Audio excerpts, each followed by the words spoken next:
Despite na nasaktan ka, kailangan mo magpatawad. Magsisimula lang ang healing process sa mga nasirang relasyon sa buhay mo pag nagsimula ka magpatawad. Hindi para sa mga nanakit sa'yo, o hindi para sa'yo.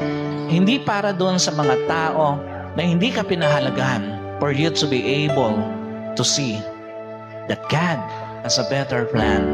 Kailangan mong magpatawad para makita mo yung another phase na nag-iintay sa buhay mo. Despite na nasaktan ka ng mga taong hindi nagpahalaga sa'yo, kasi nga, that would be the start, that would be the open doors to mend what was broke in your life. Yung pagpapatawad natin, magbubukas ng pintuan para sa mga nasirang relasyon sa buhay mo. Hanggat hindi ka nagpapatawad, hindi magsisimula o magbubukas ang pintuan para mabuo muli anumang nasira sa buhay mo.